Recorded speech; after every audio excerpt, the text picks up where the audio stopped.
नमस्कार मित्रांनो. तर आज सुष्मिताने सगळ्याच हद्द पार केल्या. समर तिच्यावर असा काय तुटून पडला की सुष्मिताची चांगलीच वाजली बँड. तर नक्की काय घडलं, चला तर बघूया. तर घडतं असं, सुष्मिता घरी येते पण तनतन करत. अंशू म्हणतो, एवढं तनतन करायला काय झालं? मल्लिका म्हणते, सुश तुला कोणी काय बोललं का? सुष म्हणते, हे सगळं स्वानंदीताईमुळे होतंय.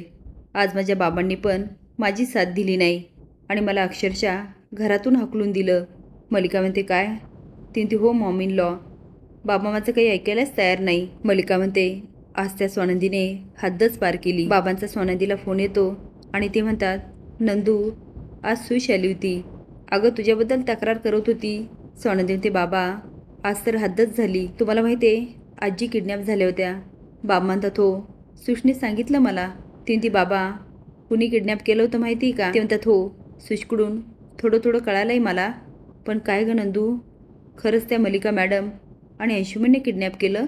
ती हो बाबा, पण राजवाड्यांसमोर मल्लिका काकूने असं काही नाटक केलं की राजवाडे पण पिघळले.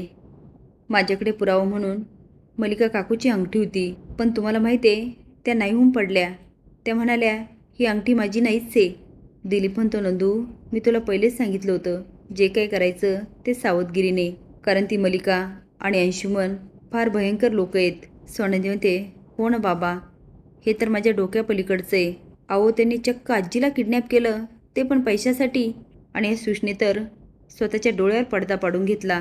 अहो ती मल्लिका काकू आणि अंशुमनमध्ये एवढी काय आंधळी झाली की तिच्यासमोर सगळं स्पष्ट आहे, पण ती मान्य करायलाच तयार नाही. बाबा म्हणतात, नंदू ती मान्य पण करणार नाही, कारण ती मंदाची मुलगी आहे. अगं पैशापुढे त्यांना काहीच सुचत नाही. पण नंदू तू सावध राहा.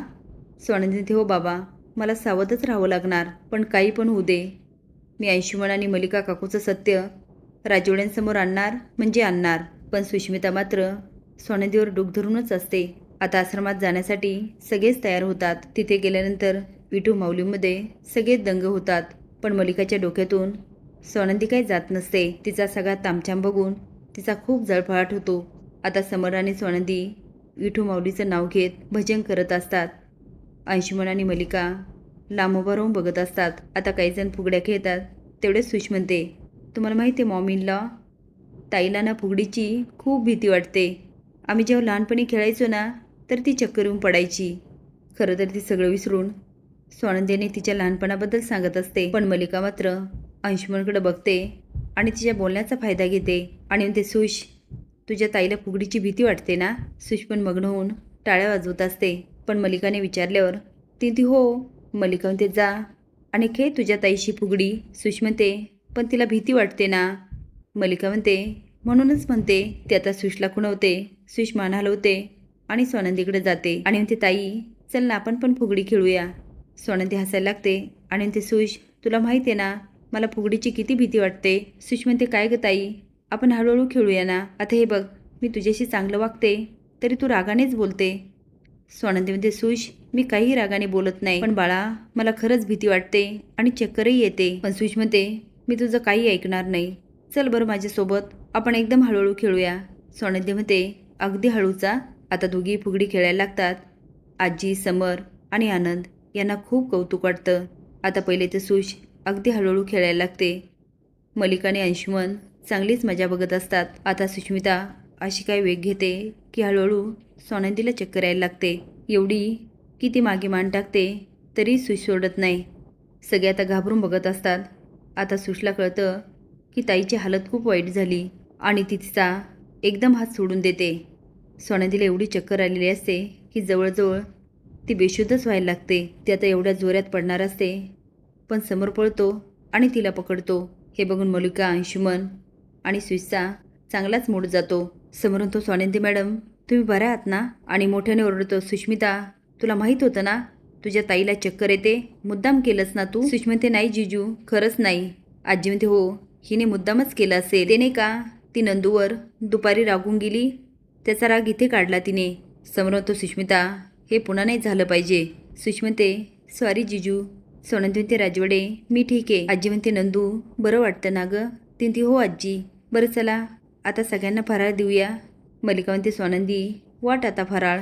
स्वानंदी सगळ्यांना आनंदात फराळ देत असते.